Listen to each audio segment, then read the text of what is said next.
प्रत्यक्षं ब्रह्मासि त्वामेव प्रत्यक्षं ब्रह्म वदिष्यामि ऋतं वदिष्यामि सत्यं वदिष्यामि तन्मामवतु तद्वक्तारमवतु और्मामवक्तारम्। ओम शांति शांति शांति। शंकरं शंकराचार्यं केशवं बादरायणं सूत्रभाष्य कृतौ वन्दे भगवन्तौ पुनः पुनः। ईश्वरो गुरुरात्मेति मुक्तिभेदविभागिने व्योमवद्व्याप्तदेहाय दक्षिणामूर्तये नमः। गुरुर्ब्रह्मा गुरुर्विष्णु गुरुर्देवो महेश्वरः गुरुः साक्षात् परं ब्रह्म तस्मै श्री गुरवे नमः। शान्ताकारं भुजगशयनं पद्मनाभं सुरेशं विश्वाधारं गगनसदृशं मेघवर्णं शुभांगं लक्ष्मीकान्तं कमलनयनं योगीर्विद्यानगम्यं वन्दे विष्णुं भवभयहरं सर्वलोकैकनाथं। नारायणं नमस्कृत्य नरं चैव नरोत्तमं देवीं सरस्वतीं व्यासं ततो जयमुदीरयेत्। मूकं करोति वाचालं पङ्गुं लङ्घयते गिरिं यत्कृपातमहं वन्दे परमानन्दमाधवम्। वसुदेवसुतं देवं कंसचाणूरमर्दनं देवकी परमानन्दं कृष्णं वन्दे जगद्गुरुं। श्री सच्चिदानंद भगवान की जय। सद्गुरुदेव महाराज की जय। श्रीमद्भागवत महापुराण की जय। ओम नमः पार्वती पतये हर हर महादेव। श्री कृष्ण गोविंद हरे मुरारे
परम ब्रह्म परमात्मा की कृपा से श्रवण हम करते आ रहे हैं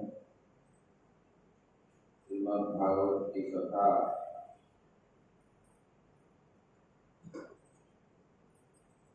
तो इसमें कल का प्रसंग था, भगवान ने देवताओं का स्तुति ग्रहण की और ब्रह्मा जी को बोले कि ब्रह्मा जी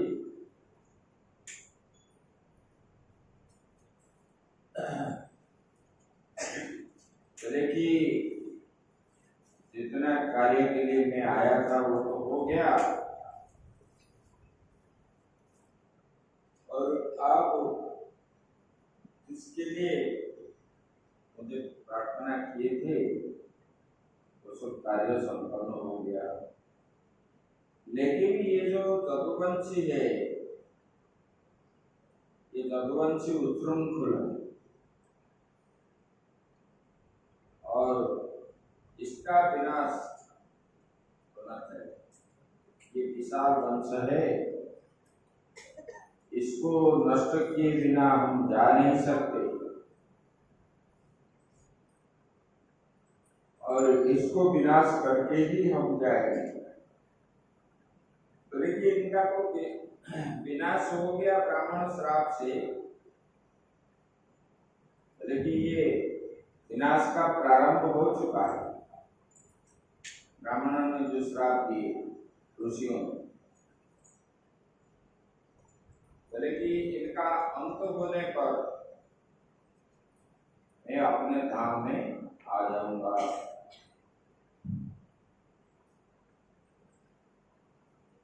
भगवान ने जब जैसे इस प्रकार बात बता दी और अपने धाम को जाने की बात जब हुई, तब द्वारिकापुरी में देवताओं जाने के बाद द्वारिका में सब अपशकुन देखने लगे और उसको देख करके जदुवंश के सब बूढ़े बूढ़े आए। द्वारिका के आकाश पर सब देखे उल्का पाठ हो रहा है, कहीं कुछ चल रहा है, कहीं कुछ हो रहा है, और वो आकर के भगवान से बोलने लगे,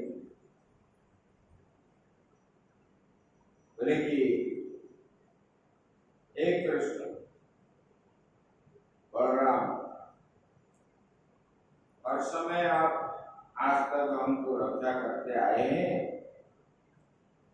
और अभी द्वारिका में जिधर भी देखे सब अपशकुन हो रहा है, उत्पात हो रहा है। और आप लोग जानते भी हैं, लेकिन ब्राह्मणों ने हमारे वंश को ऐसे श्राप दिए जिससे काल सत्ता बहुत कठिन है और हम लोग अपने प्राणों की रक्षा करना चाहते हैं और हमें यहाँ नहीं रहना चाहिए, लेकिन यहाँ रहने से रहा नहीं जाएगा, इसलिए ये स्थान तुरंत ही छोड़ देना चाहिए। तब भगवान ने उनको इस प्रकार बोले, ये स्थान छोड़ देना चाहिए। तो भगवान ने बोले कि देखो, ये जो प्रवास क्षेत्र है, ये प्रवास क्षेत्र की महिमा बड़ा प्रसिद्ध है, लेकिन यहाँ पर दक्ष प्रजापति के श्राप से चंद्रमा ने स्नान किया तो उनको जो बीमारी हुआ था राजजक्मा, वो ठीक हो गया।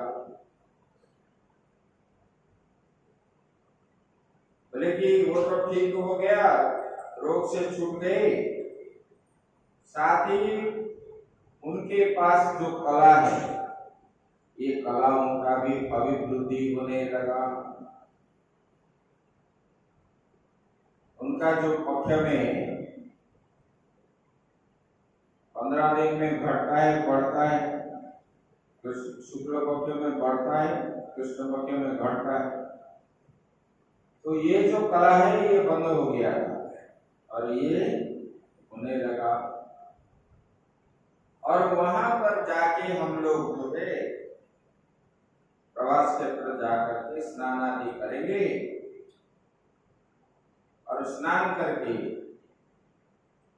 वहीं ब्राह्मणों को दान पुण्य आदि करेंगे, भंडारा करेंगे।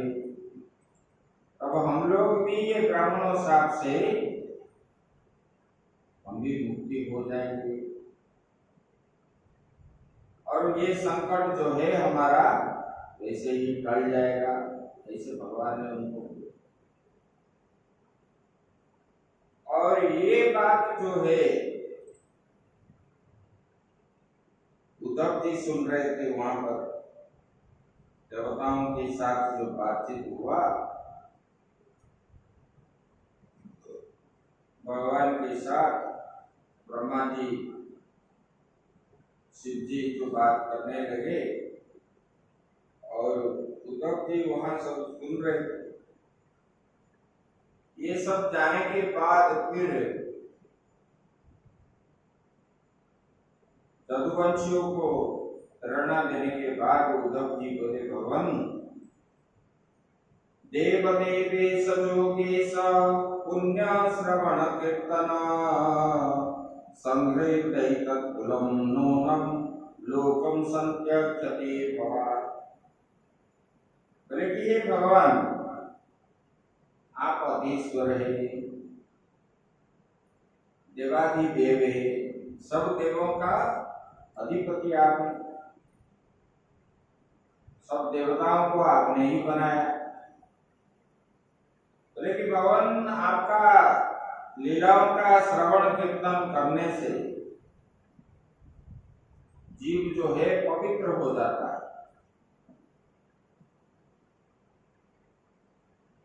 बोले कि आप चाहते हैं तो ब्राह्मण का श्राप भी मिटा सकते हैं।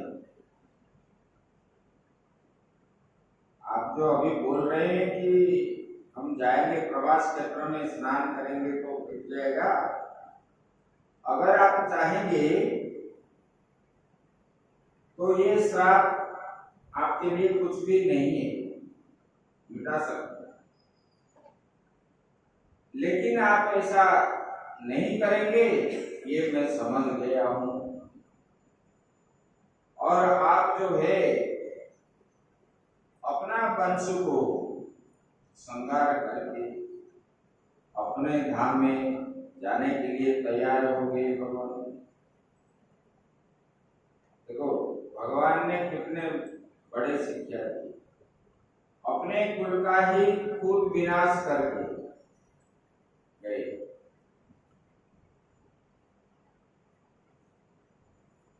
जो धर्म के लिए हित नहीं है वहां पर पाप नहीं लगता।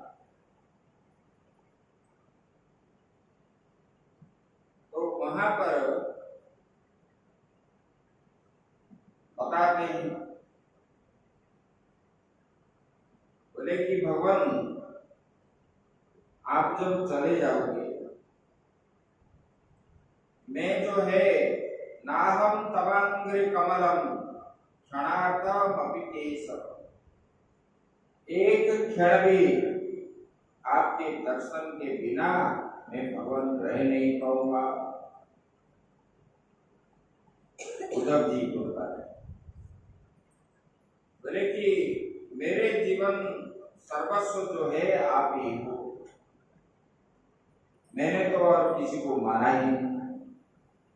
भगवान मैंने आपके साथ खाया, आपका जूठा भी खाया और आपके साथ बैठा, आपके साथ सोया भी और आपका पहना हुआ मैंने पहना। सुबह से शाम तक कभी आपसे अलग में नहीं हुआ, ना आप भी मुझे जो है आपके अलग। बोले कि हे महायोगेश्वर, बोले कि हम जानते हैं कि आपका माया जो है पार करना बड़ा कठिन है, और ये माया को आप फिर मुझे बोलते हो कि आप चले जाओगे, फिर हम लोग ये कलियुग अभी आने वाला है और ये कलियुग के लोग जो है अधर्मी होंगे, फिर आप जाने के बाद ये धरती का अवस्था क्या होगा।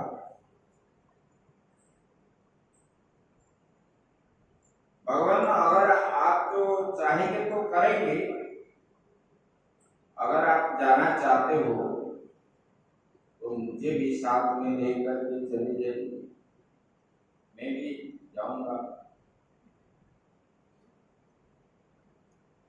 बोले कि आपका माया पर अवश्य ही विजय प्राप्त कर लेंगे। संसार में जो माया है, अगर जीव कोशिश करेगा तो माया को पार कर लेगा।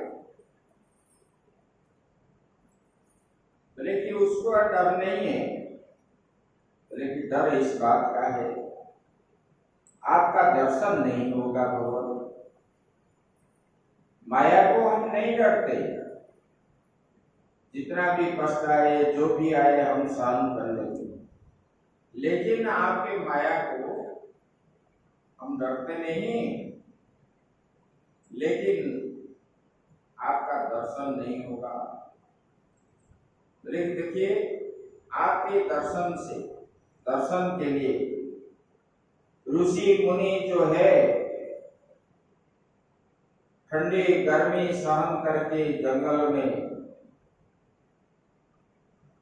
कितने दिनों तक तपस्या करते रहते हैं, कितने जन्म तक कर रहे हैं। लेकिन ये जो है, जो ये लोग कर्म करते हैं,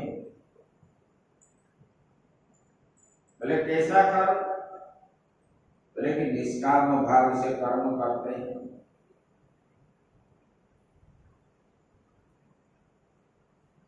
और निष्काम भाव से कर्म करते हैं, नैष्कर्म्य उसको बोलो, बोले कि और अंत में ब्रह्म को ही प्राप्त हो गए। बोले कि हे महायोगेश्वर, हम लोग तो कर्म मार्ग में ही भटक रहे, परंतु इतना निश्चित है कि हम आपके भक्तजनों के साथ आपके गुण और लीलाओं का चर्चा करते हुए अपना जीवन जो है माया को पार कर लेंगे, आपके माया। लेकिन आपका विरह जो है, विच्छेद, ये हमको बहुत पीड़ा पहुंचाएगा भगवान।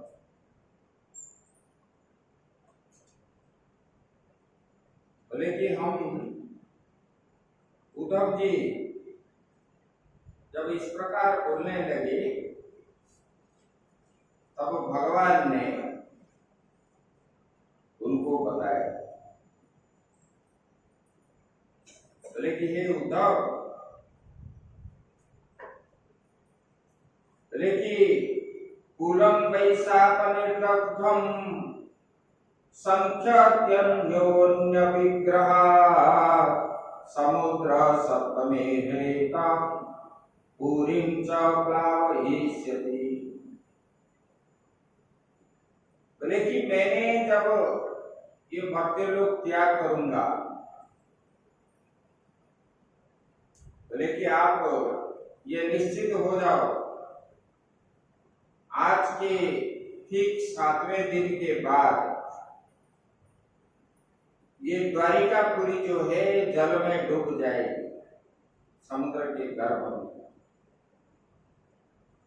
उसी क्षण ये सारे इसके सारे मंगल नष्ट हो जाएंगे जब मैं मर्त्यलोक परित्याग कर दूंगा और कलियुग उसी समय प्रवेश करेगा। बोले कि मैं जब यहाँ त्यागूंगा आप यही नहीं रहना, भगवान ने बोले कि यहाँ मत रहो। बोले कि हे उद्धव, कलियुग में लोगों की रची हुई अधर्म में ही होगी। देखो ये अधर्म लोग रचते हैं, झूठ मूठ बोल के अधर्म ही है ये। बोले कि आत्मीय स्वजन बंधु बांधवों को स्नेह संबंध छोड़ दो, ये सब छोड़ दो। बोले कि त्वं तु सर्वं परित्यज्य स्नेहं स्वजन बंधुषु मया वेश्य मनः सम्यक् समग्रविचर स्वमाम्। बोले कि त्वं तु सर्वं परित्यज्य, संसार में जो घर संसार आदि किए हुए हो, अपने सगे संबंधी पुत्र स्त्री ये सबको त्याग दो। बोले कि स्वजन बंधुषु, आपके जो स्नेह संबंधी है उसको त्याग दो। बोले कि त्याग करके क्या करना है? बोले कि मया वेश्य मनः सम्यक्, बोले कि मुझ में ही आप आवेश हो जाओ, मेरे मुझ में समर्पण हो जाओ। तब जो है समर्पण हो करके समद्रिक चारों ओर जो देखोगे समभाव से देखना, राग द्वेष आदि नहीं करना, काम क्रोध लोभ मोह से दूर रहना, इसके साथ संबंध नहीं रखना। ऐसा करके विचरस्व माम, भगवान ने बोले कि आप विचरण करो, एक जगह में रहोगे तो थोड़ी दिनों में रिश्ते नाते सब बन जाएगा तो कोई प्रिय होगा कोई अप्रिय होगा, इसलिए एक स्थान में नहीं रहना चाहिए। आज यहाँ हो कल दूसरे स्थान पर होगे तो वहां संबंध बनेगा नहीं, तो ये सब होगा ही। इसलिए महात्मा लोग एक स्थान पर नहीं रहते, एक स्थान में रहने से झगड़ा होता है, परिव्राजक होना चाहिए। राग द्वेष आदि एक स्थान में रहोगे तो किसके प्रति आसक्ति होगी? वो सेवा करता है वो अच्छा है, वो सेवा नहीं कर रहा है वो अच्छा नहीं है, ये मन में ये आएगा, समान भाव नहीं आएगा। तो बोले कि सबके साथ संभाव करना चाहिए, ये भगवान ने किसी ने बोले किसी के मन में ऐसे कर्म करो, किसी के मन में आपके कर्म के माध्यम से किसी के मन में चोट ना हो, किसी को दुख ना हो, ऐसा कर्म करो। सबके लिए कहा गया, खाली साधक के लिए नहीं, सबके लिए। तो बोले कि देखो ऐसे आप करोगे तो आप जो है ब्रह्माकार वृत्ति बन जाएगा। चिंतन आप करते रहोगे भगवान का, आप घर में रह करके मौन रहो करके 5-7 दिन आप जो है भगवान का नाम बोलते रहो अंदर ही अंदर। देखो 4-5 दिन के बाद आप नहीं बोलने पर भी वो अपने आप बोली हो जाएगी। मान लो ऐसे 10-12 साल करते रहोगे, अगर 4-5 दिन में ऐसा होता है, 10-12 साल जब करोगे तब नाम कहाँ छूटेगा, छूटेगा ही। ये साधन का प्रक्रिया है। तो बोले पहले आप जो है कर्म क्या है, अकर्म क्या है, विकर्म क्या है, इसको पहले जान लो। कर्म अकर्म विकर्म, ये कर्म जो है शास्त्र विहित कर्म, शास्त्र में जो बताया गया है उसी को कर्म बोलते हैं। जो परमात्मा के लिए किया जाता है वही वास्तव में कर्म है, और शास्त्र में जो निषिद्ध किया गया है, मना किया गया है, वही अकर्म हो गया। और शास्त्र में बताया हुआ कर्म को दिखा करके झूठ मूठ अहंकार से, शास्त्रीय विधि से ना होकर के जो कर्म करते हैं वही विकर्म है। जैसे कि शास्त्र में कहा गया है यज्ञ करो, और यज्ञ करते समय दिखाने के लिए यज्ञ करेंगे, और वहां मंत्र भी शुद्ध ना हो, बस बढ़िया बढ़िया पोशाक पहन करके चिता तिलक आदि लगा करके बैठेंगे, लेकिन मंत्र अशुद्ध होगा, ये विकर्म है, इसमें पाप लगता है। ऐसे नहीं करना चाहिए।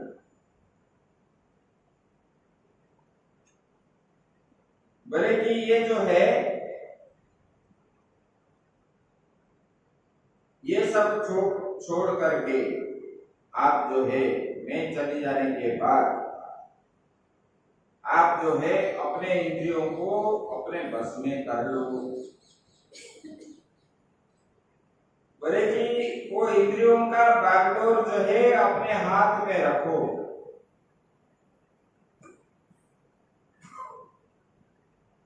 बोले कि इंद्रियों को ही नहीं, चित्त को भी, मतलब बुद्धि को भी, और उनके वृत्तियों को रोक लो। इंद्रियों की वृत्ति जो है, कोई बोल रहा है कि खाने की इच्छा है, अच्छा चीज, बोले कि अगर इच्छा वृत्तियों के द्वारा होती है अंदर से, तो उनको रोक लो, खाना मत दो। भूख लग रहा है, पेट भरने के लिए जो मिल रहा है वही खाओ।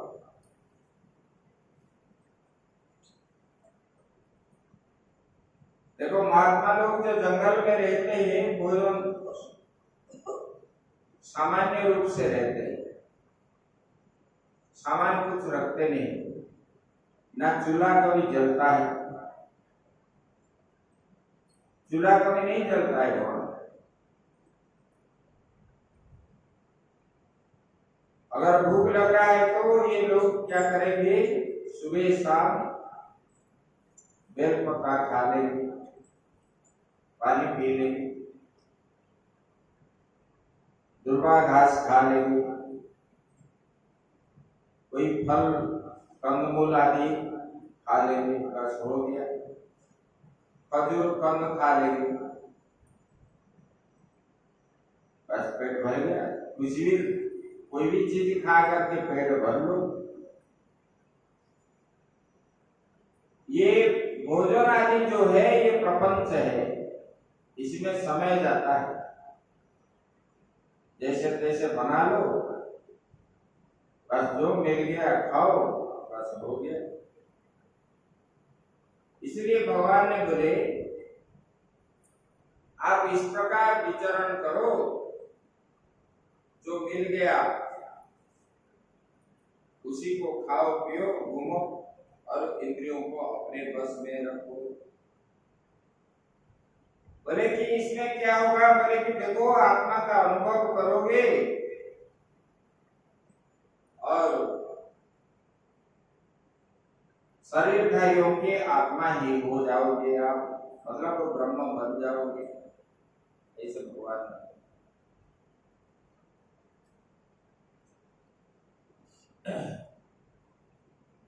ऐसे बताए। जब फिर बता रहे हैं, बोले कि उद्धव जी ने पूछ रहे हैं भगवान को, त्यागो यम दुष्करो भूमन कामानां विषयात्मभिः सुतरां कोई सर्वात्मान न भक्तैरिति मे मति। देखो ये जो एकादश स्कंध है, इसमें साधन की प्रक्रिया भगवान को उद्धव और भगवान का प्रसंग है। पूरे 30 अध्याय 28 अध्याय, पहला अध्याय लास्ट 2 अध्याय छोड़ करके बाकी जो 27 अध्याय है, इसमें साधन की प्रक्रिया भगवान ने बताई। भगवान को प्राप्ति करने के लिए हमको 3 मार्ग है। जैसे कि आप लोग चंडीगढ़ जाना है तो कोई बस में जाता है, कोई बाइक में जाता है, कोई पैदल जाता है, नहीं तो कोई कार से जाता है, कोई ट्रेन से जाता है। ऐसे भगवान को प्राप्ति करने के लिए भी 3 मार्ग है। बोले कि कर्म, पहला जो है कर्म, दूसरा जो है भक्ति उपासना उसको बोलते, तीसरा जो है ज्ञान। तो बोले ज्ञान मतलब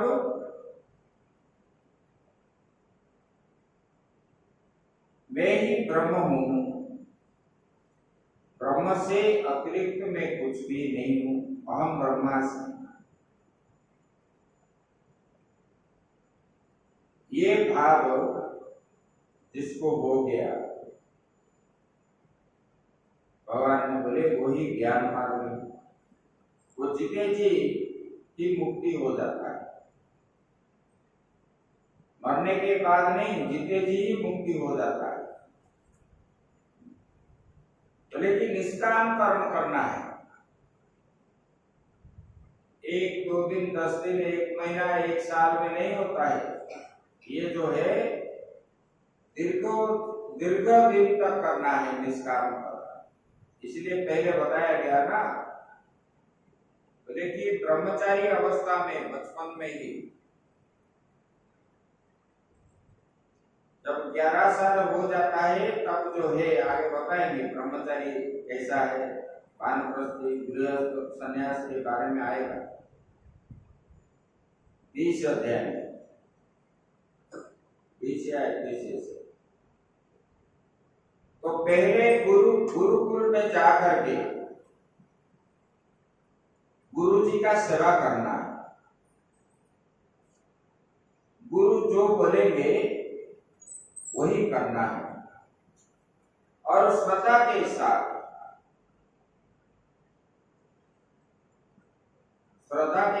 करना है। ऐसे करना चाहिए गुरु की सेवा।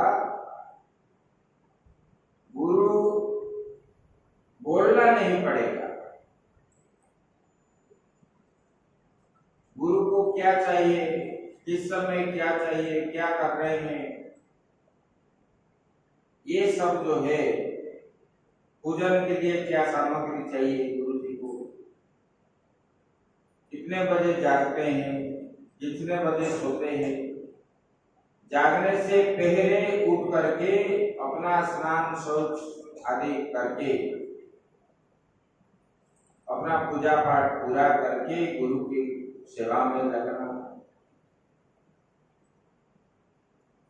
पूरा समय जो है गुरु की सेवा करते करते करते ऐसे 10-20 साल करने के बाद ये कर्म जो निष्काम भाव से हम करते हैं, यहाँ तो कर्म करते हैं, लेकिन बोले कि हमको यहाँ क्या फायदा है, तो ये नहीं चाहते। आश्रम में इसलिए तो ज्ञान नहीं होता। निष्काम भाव से ही ये कर्म करना चाहिए, जैसे घर में करते हो, बच्चों के लिए, पति के लिए, ऐसे भगवान के लिए, गुरु के लिए ये सब निष्काम भाव से होना चाहिए। लेकिन ये कर्म के माध्यम से ये करते करते ही आपका मन जो है उसी में रम जाएगा और आपका मन भगवत आकार बन जाएगा। और भक्ति के मार्ग में जो है भगवान का पूजन करना, भगवान का लीलाओं के श्रवण करना, ये दिन रात ऐसे करते करते करते उनका मन जो है भगवान मय ही हो जाएगा। जैसे हनुमान जी का। इसलिए भक्ति जो है 9 प्रकार बताए गए। श्रवणम कीर्तनम विष्णु, स्मरणम पाद सेवनम, अर्चनम वंदनम दास्यम, सत्य आत्मा निवेदनम। श्रवण करना चाहिए, लीलाओं का श्रवण करना चाहिए, क्योंकि 24 घंटा जो है एक में ही रहोगे तो मन नहीं लगेगा। मन को डाइवर्ट करने के मतलब डाइवर्ट हो जाएगा। इसलिए मन के लिए ही हम जो है ये 24 घंटे को विभाग करना चाहिए। इस समय उठने के बाद क्या करना है, फिर उसके बाद क्या करना है, उसके बाद क्या करना है, उसके बाद क्या करना है। मतलब जागने के बाद सोने से पहले जितना समय है उनके लिए रूटीन बनाना है। इतने समय हम जब ध्यान करेंगे, इतने समय भगवान का पाठ करेंगे, स्तोत्र आदि, इतने समय जो है भगवान के सेवा में हम समय देंगे। ये सब भिन्न भिन्न जो है रूटीन बना करके जो साधक करते हैं, ऐसे करते हैं तो उनका जो है ये समय उनको होता ही नहीं, और उनका समय पार हो जाता है, उनको मालूम नहीं पड़ता है कि 12 साल कैसे चला गया, ऐसे देखते देखते। एक कमरे के अंदर बैठ करके निकलते नहीं मार्ग।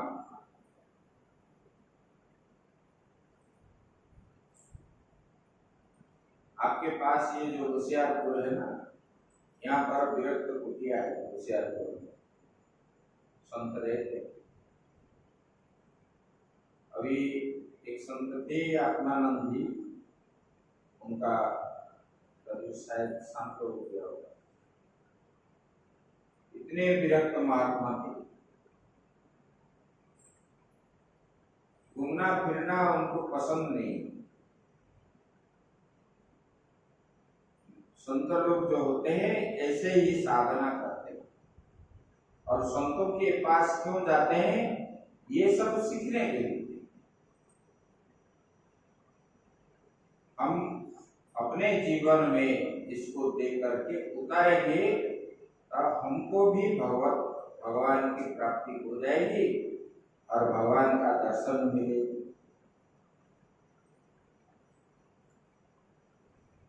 तो ये भगवान ने उनको बताए, बोले कि देखो, बोले कि त्यागो एवं दुष्कर भूमन, बोले कि जो लोग विषयों के चिंतन और सेवन में धूल मिल गए हैं, विषय का ही चिंतन करते हैं। लोग संसार में क्या चिंतन करते हैं? विषयों का चिंतन करते हैं। हमको कैसे अर्थ मिले, धन मिले, पुत्र पुत्र आदि मिले, हमको पैसा मतलब खाना पीना अच्छा मिले, पहनने को मिले, यही विषय। बोले कि इसमें उनका मन जो है पूरा मिल गया और उसके अंदर ही वो रहते हैं, विषय हो गए। जागते सोते बैठते हर समय उनको वही चीज ही दिख रहा है। बोले कि ये कामनाओं का अंत करना कठिन है, इसको छोड़ना। जिनका मन विषयाकार बन गया, ये विषयाकार वृत्ति को त्यागने के लिए बड़ा कठिन होता है।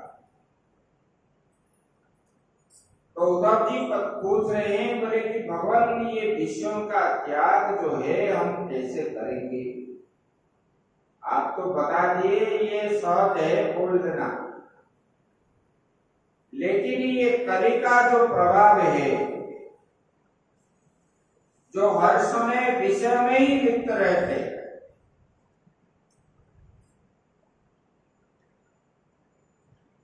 तो बोले कि इनका मन जो है कैसे स्थिर होगा?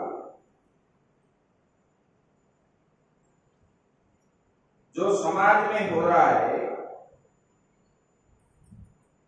देखो बोलते हैं महात्मा खराब होते हैं आजकल, ऐसे महात्मा नहीं रहे, पूर्व जैसे रहे। अगर गृहस्थ में इतना त्याग होता तो महात्मा नहीं रहता। महात्मा भी कहाँ है? आसमान से थोड़ी है, यही समाज दे रहा है महात्मा को।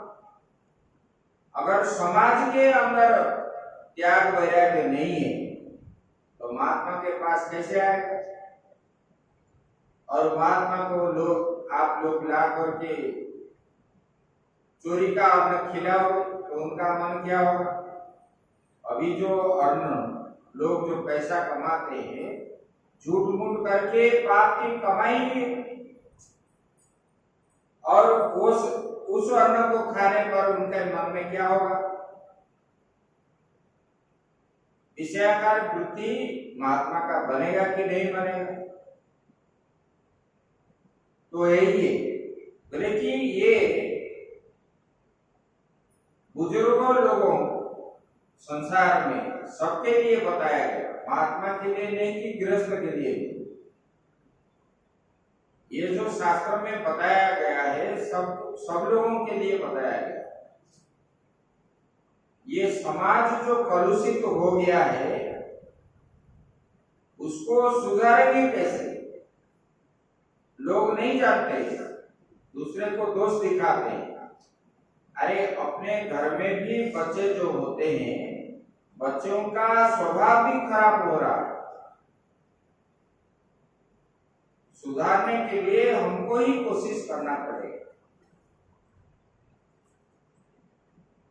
तो खुद हम सुधरेंगे तो जो है परिवार सुधरेगा, जब परिवार सुधरेगा तब जो है समाज सुधरेगा, जब समाज सुधरेगा तो देश सुधरेगा। हम अगर नहीं सुधरेंगे तो ये समाज देश की बात तो और है। तो इसलिए भगवान ने बताया, बोले कि देखो ये उद्धव जी बता रहे, बोले कि भगवान ये जो विषयाकार वृत्ति बन गया है, ये विषयाकार वृत्ति से कैसे पार होगा? बोले कि प्रभु मैं भी ऐसा ही हूं, मेरी मति जो है मूड हो गई है, क्योंकि मैंने भी परिवार के अंदर रहा, हर समय चिंतन मैंने करने लगा, दाल चावल रोटी ये सब कैसे मिलेगा, धन कैसे कमाएंगे, ये तो है सबका चिंतन। बोले कि ये जो है भगवान जिस सन्यास का उपदेश किया है आपने,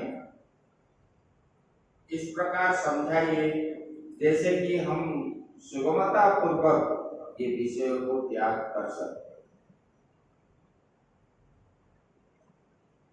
तब भगवान ने बोले कि भगवान अगर आप नहीं बताओगे तो आपसे और बढ़कर कोई है ही नहीं समझाने वाला। बोले कि आप ही सब कुछ है, आप तो ज्ञानी है, आपसे वेद उत्पन्न हुआ है, वेद को आपने ही बनाया। तब जो है बोले कि भगवान आपसे ही मैं सुनना चाहता हूं। बोले कि मन के अंदर दो वासनाएं होते हैं, एक शुभ वासना एक अशुभ वासना। शुभ वासना जो है वो क्या होता है? जो भगवान को प्राप्त करने के मार्ग बताने वाला है, मन में होता है। वासना मतलब इच्छा। मन में दो प्रकार वासनाएं होते हैं, एक शुभ वासना है एक अशुभ वासना है। भगवान के पूजा पाठ में, भगवान की लीलाओं का श्रवण करने में, स्तोत्र आदि बोलने में, ये सब करने के लिए इसको जो है जब मन होता है, आप उसी समय समझना चाहिए कि भगवान के अनुकंपा से मेरा शुभ वासना उत्पन्न हुआ है।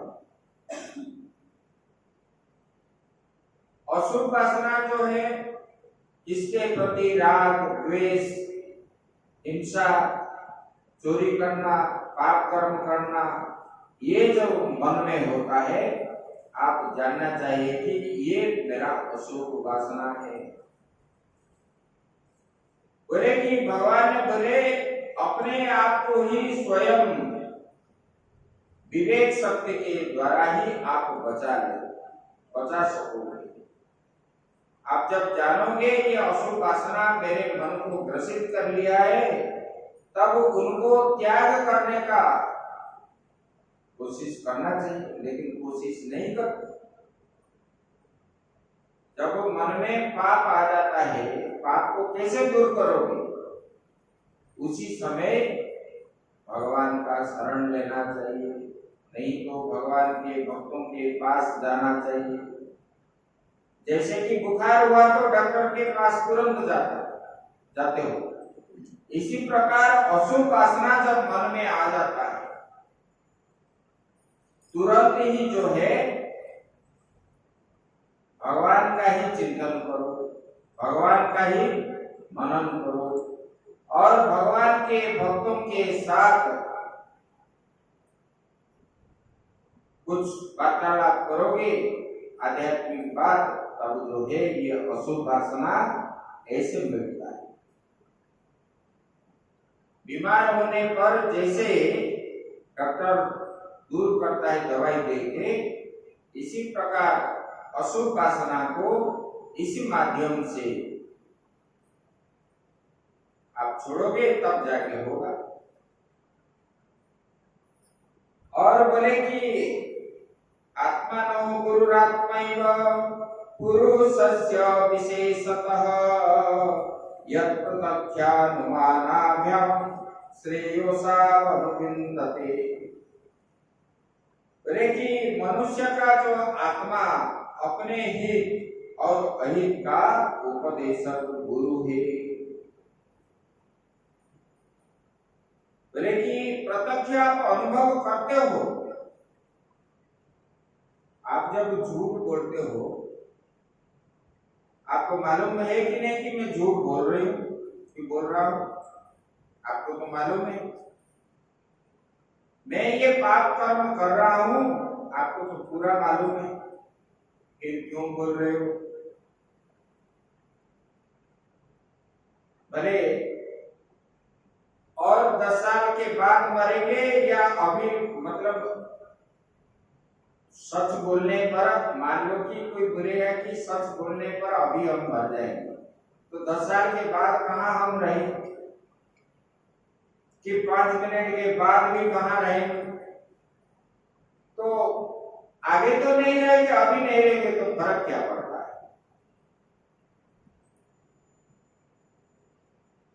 तो बोले कि ये अनुमान करके अपना स्वयं ही आप अपने को सुधार सकते हैं, अनुमान लगाना चाहिए। ये कर्म कैसे करना चाहिए, ये कर्म कैसा करना चाहिए, गुरु प्रेरणा देंगे, लेकिन गुरु तो आकर के हम खिला पिला नहीं देंगे, हम तो खुद खाते हैं, पीते हैं, स्नान करते हैं, मल त्याग मूत्र आदि त्याग करते हैं, ये सब जैसे करते हैं उसी को भी खुद करना चाहिए। और आजकल लोग का क्या है, सरल उपाय है, हम तो एक बोलेंगे कि स्वामी जी हम तो गृहस्थ है, हम तो ये कर लेंगे, गृहस्थ में दोष नहीं लगता, ऐसे भी और बोल रहे ज्ञानी जैसे। पाप कर्म करोगे तो दोष कैसे नहीं लगे, कोई भी हो। ये जो है दिमाग बिगाड़ करके रखती है, और ज्यादा बोलोगे तो हमको तो मालूम नहीं। जब ये चीज मालूम नहीं है, पाप कर्म करने के लिए कैसे मालूम हुआ आपको, ये बताओ। जब वो पुण्य कर्म करने के लिए मालूम नहीं है, पाप कर्म करना मालूम कैसे पड़ गया, तो पाप कर्म कर रहे हो।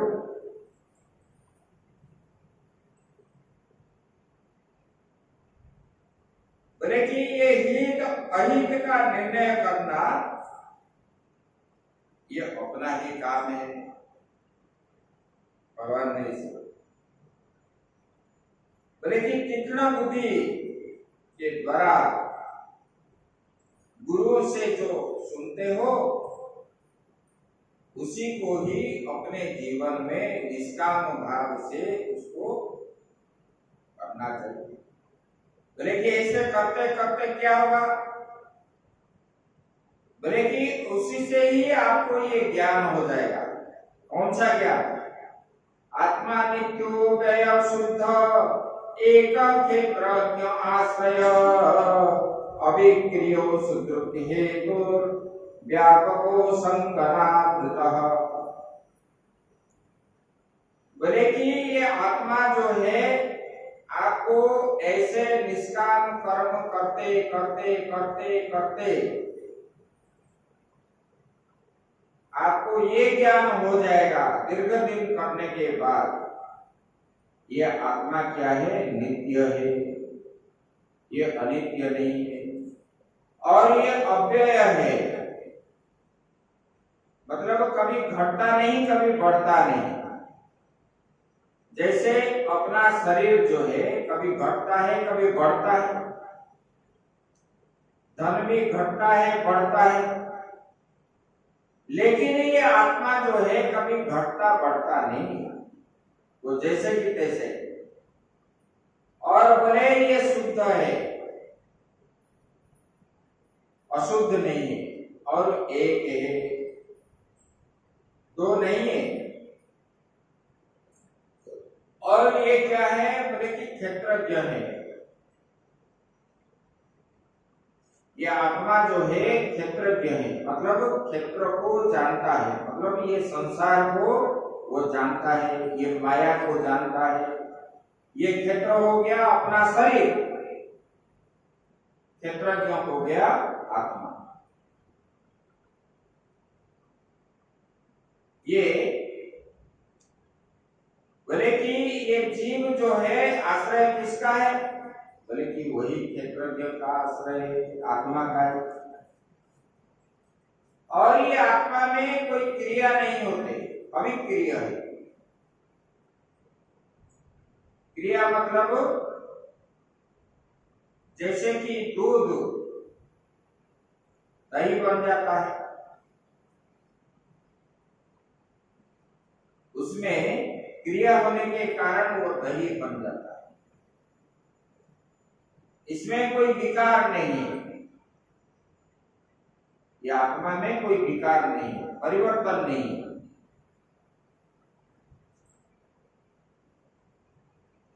और वो क्या है? बोले कि ये व्यापक है, एक स्थान में नहीं है, ये पूरा व्यापक रूप में है। जैसे वायु व्यापक है, वायु आप बता सकते हो किसी स्थान में नहीं है, पृथ्वी के अंदर सब स्थान में है। ऐसे आत्मा भी जो है व्यापक है, बोले कि उसी का ही संग करो। संग करो मतलब मैं ही आत्मा हूं, आत्मा से अतिरिक्त मैं कुछ भी नहीं हूं, ऐसा ज्ञान होना चाहिए। ये प्रहलाद जी ने अपने सखाओं को बताया है। बोले कि ऐसे करते करते आपको भी निष्काम कर्म करते करते करते ये ज्ञान आपको हो जाएगा। जब ये ज्ञान हो जाएगा तब जो है आप जीते जी ही मुक्ति हो जाओगे। आगे भगवान बता रहे हैं, बोले कि ये उद्धव सुनो, मैं आपको एक बार बता रहा हूं, राजा जदू हमारे वंश में थे और उन्होंने एक बार घूमने के लिए गए थे। वहां पर जो है तरुण जोगी अवधूत को मिले और जब मिले उनको प्रणाम किए और उनको पूछने लगे, कुतो बुद्धिरयं ब्रह्मन् न कर्तुं सुविशारदा यामसाध्य भवालोकं विध्वंसरति बालवत्। बोले कि हे भगवान, आप तो जो है कर्म तो नहीं करते, महात्मा लोग का कर्म करते हैं, बस अपना कर्म करते हैं, भजन ध्यान आदि जो करते हैं। और लोग क्या बोलते हैं? बोलते हैं कि देखो ये महात्मा लोग कुछ नहीं करते, इनके पास कितना धन संपत्ति, आनंद से रह रहे, ऐसे बोलते हैं हर जगह। ऐसे भी राजा जदू ने अवधूत जी को बोले कि आप तो कुछ कर्म नहीं करते हैं और कर्म के लिए भी कोई चेष्टा भी नहीं करते, बोले कि जिसका आश्रय लेकर के विद्वान होने पर भी आपने जो है, आप ज्ञान का आश्रय लेकर के रह रहे हो, और इतना बड़ा विद्वान होने पर भी आप बालक जैसे रह रहे हो। बोले कि इतने आनंद आपको कहां से मिलता है? देखो हम राजा हैं और हमको सुख प्राप्ति करने के लिए हमारे पास पत्नियां हैं, दास दासियां हैं, पुत्र है, पुत्री है, धन संपत्ति है, राज वैभव आदि है, इससे हमको सुख प्राप्त होता है। लेकिन भगवान आपके पास तो ये सब कुछ नहीं है, फिर आप जो है इतने मस्ती में, सुख में कैसे रह रहे? बोले कि आपके पास तो सुख साधन, सुख प्राप्ति करने का साधन कुछ भी नहीं है, फिर भी आपको ये सुख कहां से मिलता है? तो अवधूत जी ने हंसने लगे, बोले कि राजन, मैंने आप जिस शब्द को बोल रहे हो, आनंद किसमें है, किससे आनंद आपको प्राप्त होता है? बोले कि इसीलिए मैंने संति में गुरु गो राजन बहो बुद्ध्युपाश्रिता यतो बुद्धि मुपादाय मुक्त कामी हतात् शृणु। बोले कि मैंने अपने बुद्धि से, सब लोग एक गुरु करते हैं, लेकिन मैंने जो है 24 गुरु किया। बोले कि जिनसे जो शिक्षा मुझे प्राप्त हुई उनको मैंने गुरु बना लिया।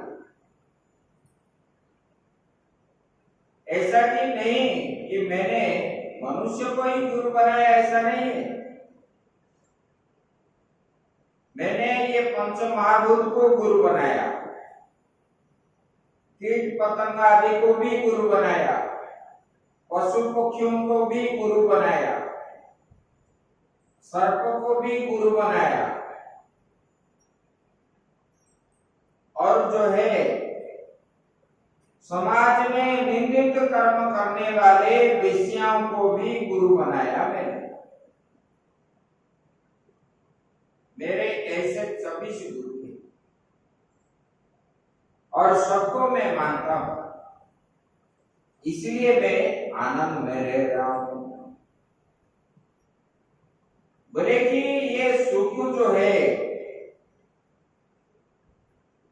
सुखस्य दुखस्य नको दाता,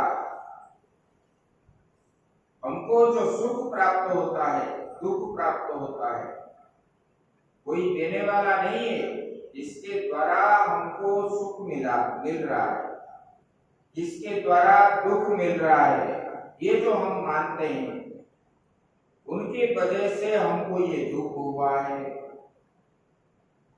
लेकिन ये नहीं है, शास्त्र में बताया गया अपने कर्म के अनुसार ही अपने को सुख दुख आदि प्राप्त होता है।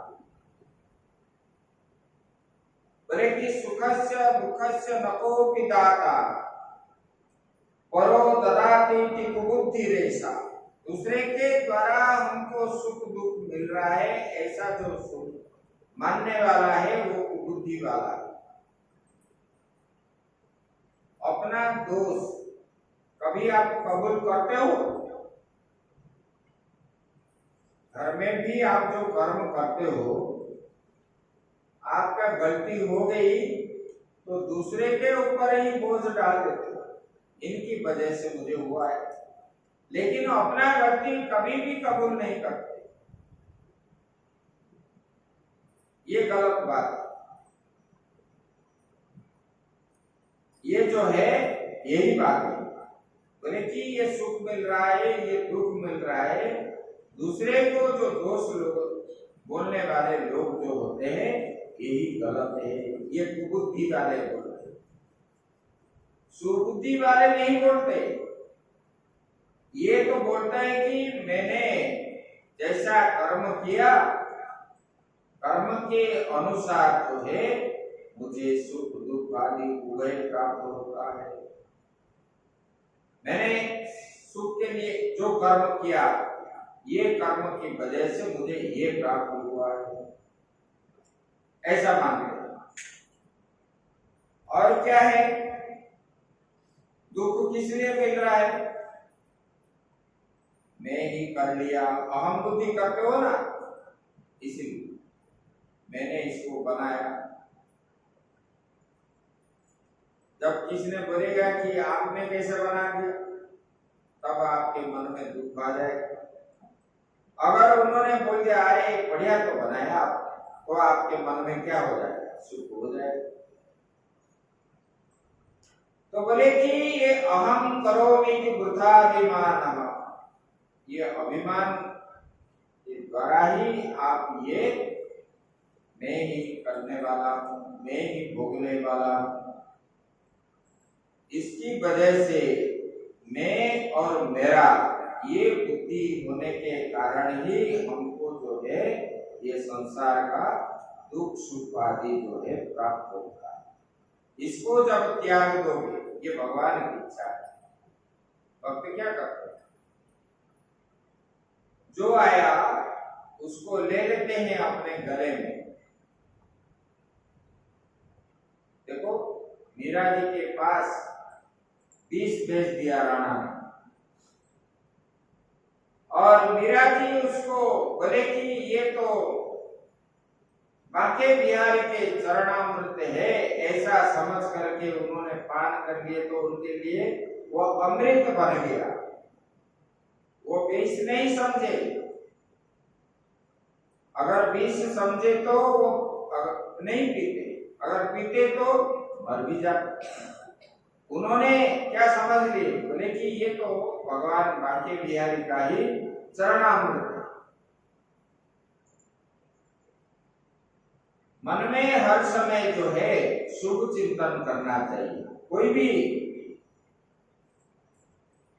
ये हो, खराब चीजें आपको कोई बोल रहा है तो उन्हीं को मतलब ठीक मार्ग से आप लोगे, ये तो आध्यात्म है। भगवान की इच्छा है सुनने का, ऐसा ही बोल लोगे तो कुछ नहीं होगा। अगर ऐसा नहीं मानोगे तो मन में दुख ही होगा। ये बता बोले कि देखो मैंने ये 24 गुरु जो बनाया उनसे सब सीखा मैंने। बोले कि पहले पृथ्वी को गुरु बनाया, पृथ्वी को गुरु बनाया तो पृथ्वी से मैंने पहले धैर्य धारण करने का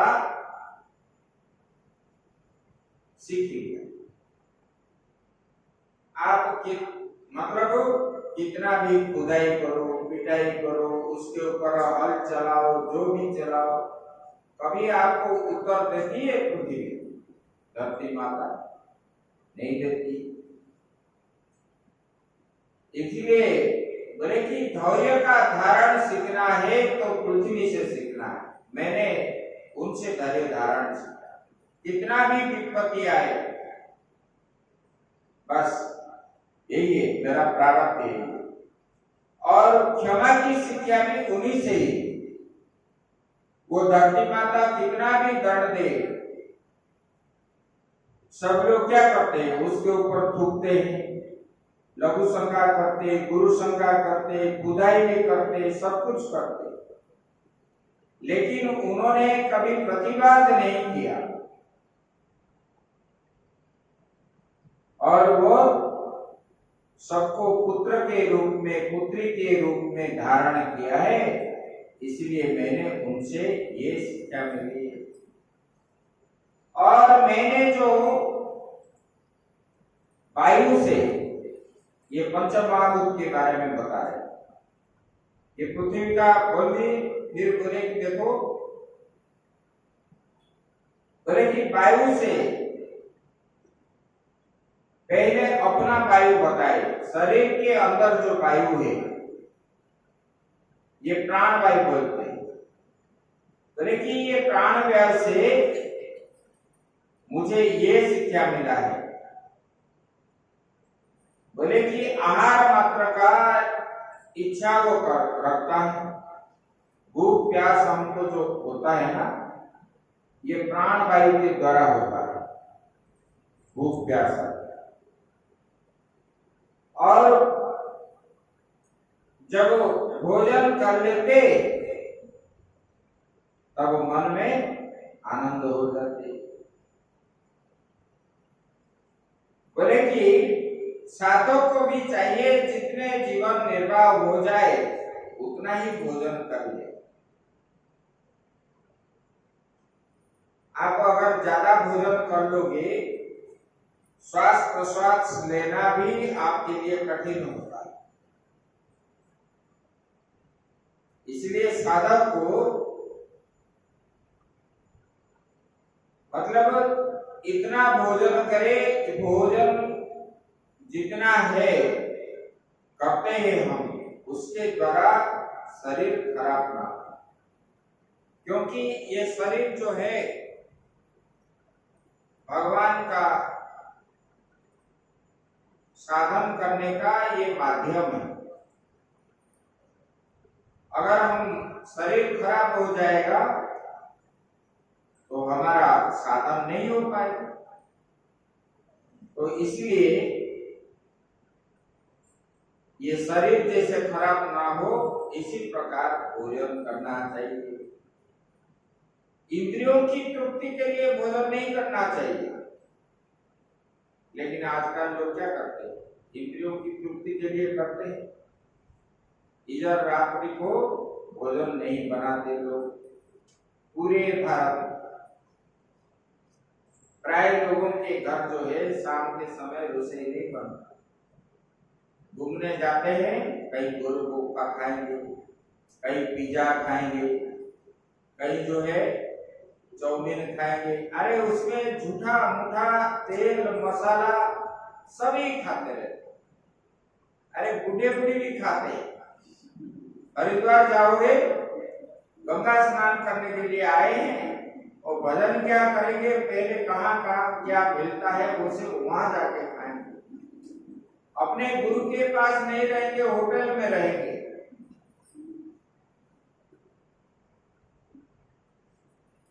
और सब प्रकार के सुविधा भी उन लोगों को चाहिए, फिर साधन कैसे हो? तो ये जो है इंद्रियां अपने बस में नहीं है उन लोगों का।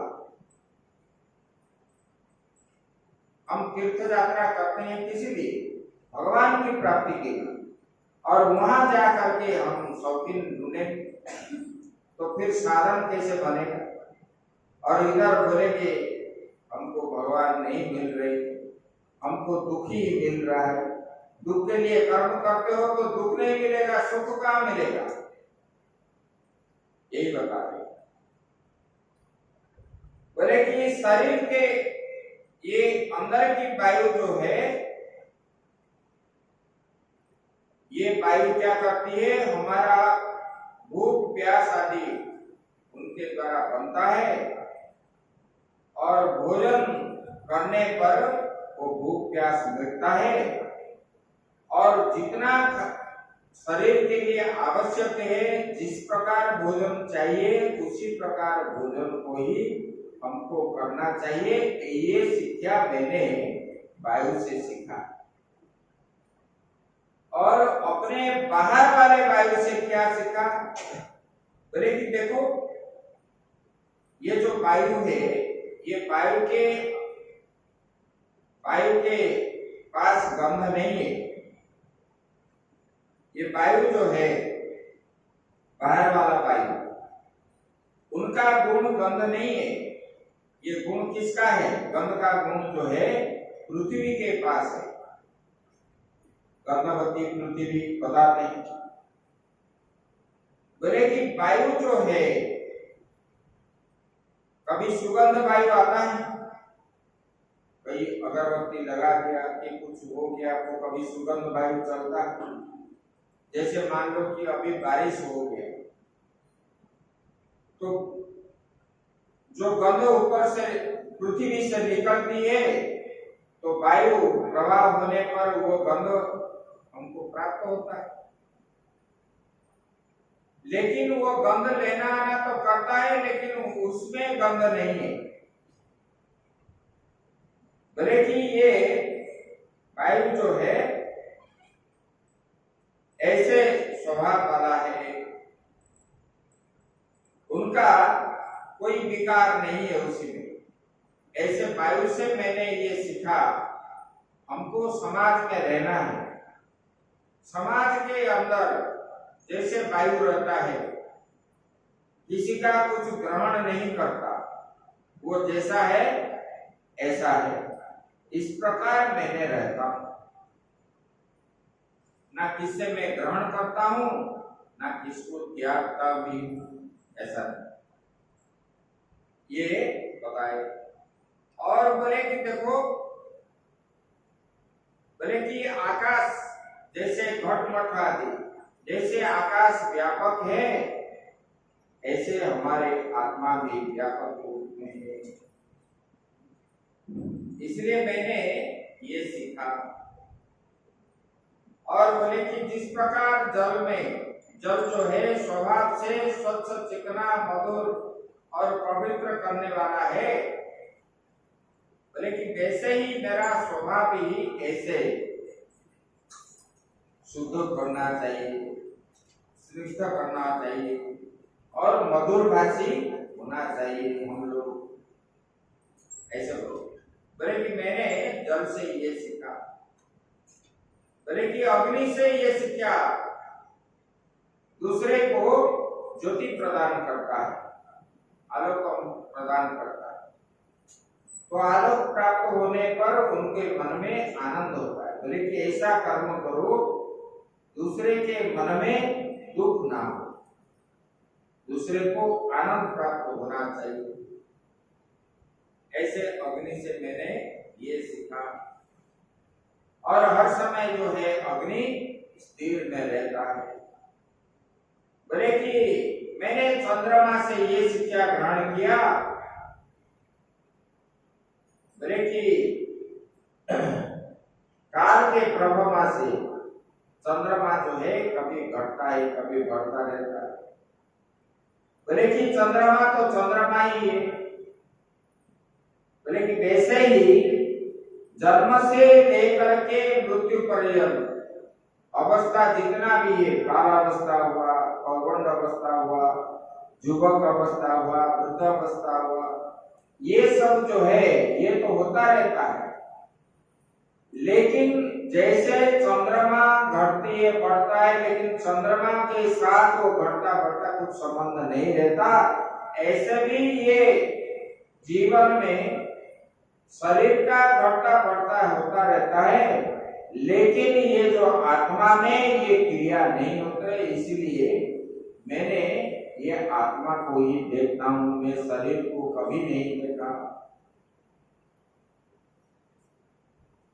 बोले कि ये सूर्य से मैंने ये सीखा।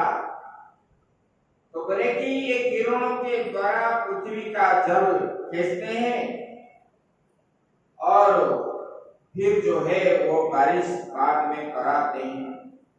वैसे ही योगी पुरुष जो है इंद्रियों के द्वारा विषयों को संयम करते हैं और समय आने पर उनको भी त्याग देते हैं। जैसे वो किरणों के द्वारा अपना जल राशियों को अपने ओर खींचते हैं, ऐसे अपने इंद्रियों को खींच करके जो भी विषयों को दमन करके रखते हैं, बाद में समय आने पर उसको त्याग कर देते हैं। ऐसे सूर्य से मैंने ये सीखा। बोले कि हे राजन, कहीं किसी के साथ अत्यंत स्नेह अथवा आसक्ति न करनी चाहिए। बोले कि देखो, ये कबूतर पक्षी जो है, आसक्ति करने के कारण उनका जो है मृत्यु हो गई। बोले कि एक कबूतर पति पत्नी एक पेड़ में निवास कर रहे थे और उनके कुछ दिनों के बाद कुछ अंडे मिले उनको, और अंडे को जो है कुछ दिनों के बाद ये अंडों से बच्चे उत्पन्न हुए, और बच्चे जब उत्पन्न हुए, एक व्याध जो है आया बच्चों को देख करके, और नीचे ये कबूतरी जो है चरने के लिए गए थे, बच्चों के लिए भोजन लाने के लिए, और कमल जो है कुछ तंडुल आदि डाल करके जाल बिछा दिया, और ये चिड़िया जो है अपने घोंसले से निकल करके जीवा के लालसा से खाने के लिए गए तो बंधन में फंस गए। और पिता माता जब घोंसले में आए तब देखे बच्चे अंदर नहीं है, तब जो है चिल्लाने लगे, इधर उधर देखे कहीं भी मिले नहीं। बाद में कबूतर की पत्नी जो है नीचे की ओर देखा तो अपने बच्चे जो है व्याध के जाल में फंसे हैं।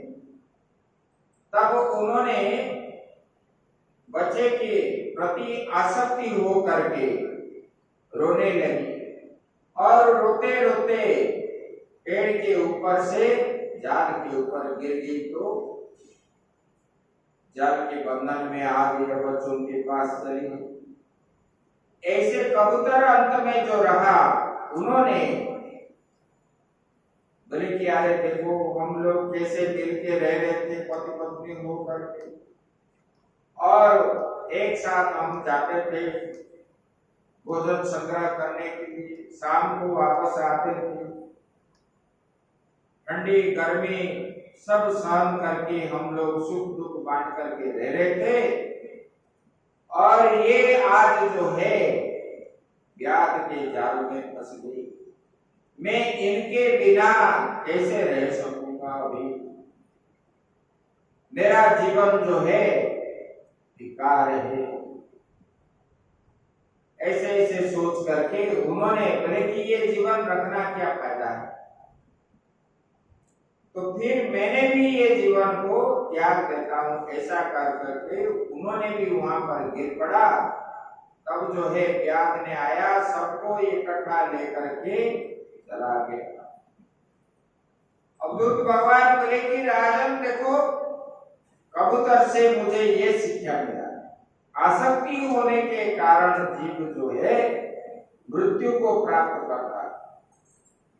इसलिए किसी भी वस्तु में आसक्ति नहीं करना चाहिए, ना पुत्रों से, ना पति से, ना धन से, ना समाज से, किसी से।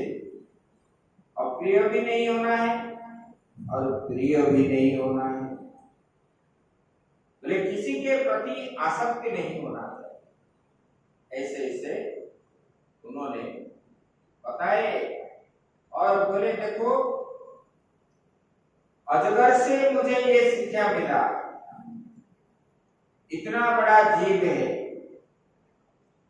और जब मिल जाता है तो खाता है, नहीं मिलता है तो ऐसे भूखे रहता है। ऐसे मैं भी उस अजगर से ये शिक्षा लिया। बोले कि देखो,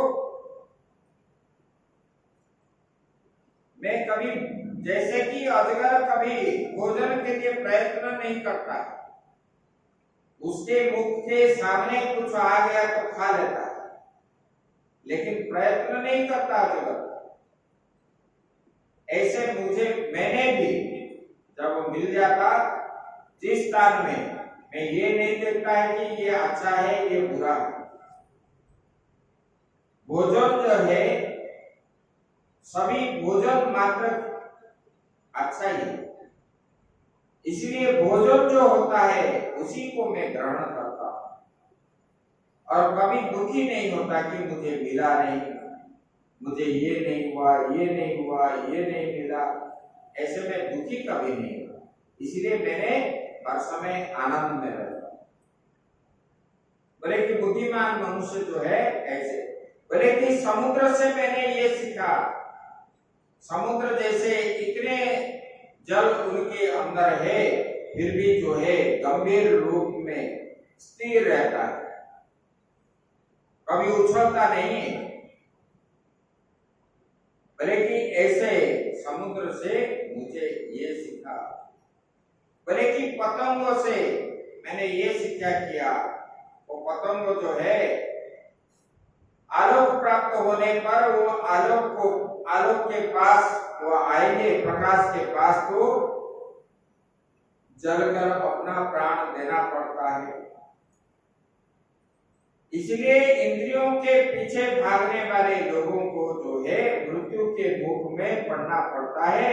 इसलिए मैंने पतंगों से ये मतलब सीखा कि इंद्रियों के बस में नहीं रहना चाहिए। और बोले कि देखो, बोले कि हे राजन, बोले कि सन्यासियों को ये चाहिए कि गृहस्थों को किसी प्रकार के कष्ट न देकर के भौरों की तरह अपना जीवन निर्वाह करे, अपने शरीर के लिए उपयोगी कुछ टुकड़े कोई घरों से मांग ले और बना ले खाए, ऐसे होते। बोले कि क्यों? बोले कि ये भौरा जो है कमल के पुष्प के ऊपर वो बैठता है दिन में, और उनको जो है सुगंध के कारण वो जाकर के वहां बैठता है, और जब सायंकाल होता है तो कमल पुष्प जो है अंदर बंद हो जाता है अपने आप। तो भौरा जो है सुगंध के इच्छा से जब रात्रि में रहने की इच्छा करता है तो उनको प्राण गंवाना पड़ता है। तो बोले कि भौरा से मैं ये शिक्षा किया, बस भिक्षा करके ले आओ। बोले कि सन्यासियों को ये करना चाहिए, और खाओ पियो, बस आराम से अपना भजन करोगे, और विषयों के पीछे पड़ोगे, मुझे ये खाना है, वो खाना है, वो खाना है, तो भौरा जैसे मरता है ऐसे मरोगे। बोले कि हाथी से मुझे ये शिक्षा मिली, हाथी जो है हाथनी के संग किया तो लोगों ने क्या करते, ये हाथी जो है बड़े कामी होते हैं, और उनको पकड़ने के लिए लोग क्या करते, गाढ़ा खुदाई करते थे, गाढ़ा करके उनके ऊपर बल्ला आदि डाल लेते और हरा हरा घास बिछा लेते हैं मिट्टी के साथ थोड़ा बहुत, और उसके ऊपर कागज में बनाया हुआ हाथी जैसे हाथनी, उसका अविकल रूप बना करके वहीं रख देते। जब रख देते वो रात्रि में वो हाथी क्या समझता है ये हाथी नहीं है, उनके पास जब आता है वो गाढ़े में गिर जाता है, तब वो और गाढ़ा से निकल नहीं पाते। लेकिन इसलिए इंद्रियों के पीछे विषय आसक्ति पुरुष जो होता होते हैं ये हाथी जैसे गिरता है ऐसे पड़ते हैं। बोले कि हाथी से मैंने ये सीखा। बोले कि मधु शहद निकालने वाले पुरुष से मुझे ये शिक्षा ग्रहण किया। वो क्या करता है, शहद तो ले लेता है लेकिन खुद नहीं खा पाता, दूसरे लोग को खा लेते हैं। ऐसे लोभी पुरुष भी जो है जितना कमाता है वो कभी खर्चा नहीं करता, और दूसरा जो आते हैं बाद में वो जाने के बाद वो पैसा को लूटते हैं। बोले कि ये मधु निकालने वाले वो क्या है, कितने कष्ट से जा करके मधु निकालता है, मधुमक्खी आदि काटते भी और उसको निकाल करके लाता है। कभी कभी तो जो लोग निकालते हैं उनका ये सब घाव बन जाता है, जाके मधुमक्खी के डर के भागते भागते जाके जल में डूब जाते ऐसे। बोले कि ऐसे लोभी पुरुष परिश्रम करके पैसा कमाते हैं और पैसा का सदुपयोग नहीं करते, और ऐसे तिजोरी में रखे रहते हैं, खाते भी नहीं, पुण्य भी नहीं करते, किसी को देते भी नहीं। बोले कि ऐसे वाले पुरुष का पैसा जो है लूट लेते हैं लोग बाद में। बोले कि इसीलिए मैंने कुछ संचय करके नहीं रखता। बोले कि मछली से मैंने ये सीखा, मछली को जैसे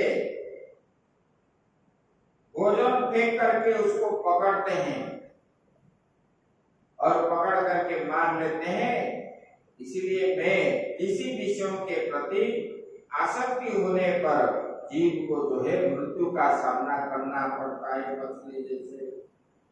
ऐसे ऐसे बोले कि देखो अभी और एक बात मैं बताता हूँ। बोले कि प्राचीन काल में विजयनगर में एक वेश्या थी, उनका नाम है पिंगला, और ये पिंगला जो है बड़े सुंदरी थी, और उन्होंने हर रात्रि को नए नए पुरुष के साथ संबंध हुआ रखती थी, तो उनको जो है प्रचुर धन लोग देते थे। एक दिन उसी नगर के सबसे श्रेष्ठ धनी व्यक्ति के पुत्र को उन्होंने बुलाया था, लेकिन उनकी वजह से उन्होंने रात्रि भर प्रतीक्षा करके, कभी घर के अंदर जाती है कभी बाहर आ जाती, वो आया कि नहीं आया ऐसे देख रहा था, उनके रास्ता आने की रास्ता को वो प्रतीक्षा कर रहे थे। ऐसे देखते देखते देखते ब्रह्म मुहूर्त जब हो गया, वो वेश्या ने सोचने लगी, अगर मैंने इतना प्रतीक्षा भगवान के लिए करता तो भगवान मुझे मिल जाते, और मुझे मनुष्य जन्म मिला है, और ये मनुष्य जन्म मिलने पर भी मैंने जो है विषय और भोग में जीवन भर गवा दी, मेरा जीवन बेकार कर दिया मैंने, और भगवान का भजन नहीं किया, और गुरु परम पुरुष के साथ मैंने संबंध रख करके अपना बुद्धि वृत्ति मैंने जो है पूरा जीवन बेकार कर दिया, और जो है मैंने इंद्रियों का अधीन हो गया मैं। बोले कि अहो मे मोह विदितम पश्यता विजितात्मना या कांता दशत कामम कामये येन बालिशा। बोले कि हाय हाय, मैंने जो है इंद्रियों की अधीन मैंने हो गई, भला मेरे मोह का विस्तार को देखो। मैं इन दुष्टों पुरुषों के साथ जो संबंध रखा जिसका कोई अस्तित्व नहीं, अरे जिनके पास अस्तित्व है उनके साथ संबंध रखो। पिघला वेश्या बोल रही है अस्तित्व कितना किसका है? बोले कि भगवान का ही अस्तित्व है, बाकी ये संसार में अस्तित्व किसी का भी नहीं है। और मैंने भगवान के साथ संबंध नहीं जोड़ा, ये जो है बिना अस्तित्व वाले पुरुष के साथ मैंने संबंध जोड़ा, तो मेरा गति जो है अभी क्या होगी? और बोले कि देखो भगवान की कितना कृपा है मुझे, और आज मुझे ये ज्ञान हो गया, अब जो है मैंने ये कर्म और नहीं करूंगा, भगवान का ही मैंने भजन करूंगी। ऐसे बोल करके ये सब कुछ त्याग करके जंगल में चली गई और भगवान का आराधना की, और अंत में भगवान उनको प्राप्त हो गए। बोले कि ये पिंगला वेश्या से मैंने यही सीखा, और भगवान ने यही बोला, संसार पूर्वे पतितम विषयैर्मुनिषे क्षणं ग्रस्तम कालहीनात्मानं पुण्यास्त्रा पुण्यास्त्यात्मधीश्वर। बोले कि देखो ये जीव जो है संसार कुएं में गिरा हुआ है। ये संसार क्या है? कुएं जैसे, कुएं के अंदर पड़े हुए सब लोग, वो क्या मानते हैं? यही हमारा संसार है। कुएं के अंदर जो मेढक रहते हैं ना, बोले कि ये संसार इतना ही, इससे बड़ा नहीं। और इस संसार में रहने वाले लोग क्या बोलते हैं? बोले कि ये धन संपत्ति आदि जो है इसी को लेकर के ये बोलते हैं हम ही, बाकी कोई नहीं, ऐसे ना। बोले कि इन्होंने अंधा बन गया। बोले कि ये काल रूपी अजगर ने इसे अपने मुंह से दबा रखा है। ये काल जो है ना, समय, ये समय जो है अजगर जैसे मुंह करके रखा है, कभी ग्रास करेगा, कोई ठिकाना नहीं है। अभी भी हो सकता है, बाद में भी हो सकता है, लेकिन इनको, ये मनुष्य को यही चिंतन करना चाहिए, हमारा मृत्यु जो है कब होगी ठिकाना नहीं है, हम अच्छा कर्म करें। पिघला वेश्या ने ऐसे बोला। बोले देखो अब भगवान को छोड़ करके इसकी रक्षा करने के लिए दूसरा कौन समर्थ है? हमारा जो मृत्यु होगी, ये मृत्यु के बाद जो है कौन रक्षा करेगा? अभी आप किसको बुलाओगे? पति को बुलाओगे, पत्नी को बुलाओगे, पुत्र को बुलाओगे, बेटी को बुलाओगे, और क्या है, बैंक से पैसा भी निकालोगे बचने के लिए। लेकिन परलोक में बचने के लिए किसको बुलाओगे? बोलो। अभी इस लोक का तो हो गया जो होना है, अभी आगे जो जाएंगे वहां पर के लिए यही साधन करके परलोक के लिए रखना पड़ेगा। वही पिंगला वेश्या बोल रही, बोले कि मेरा जीवन जो है मैंने बेकार कर दिया, अभी जो है मैंने अभी भगवान का ही भजन करूं। ऐसे प्रश्न आगे की बात जो है हम लोग कल करें। अरे यहाँ पर सत्संग होते समय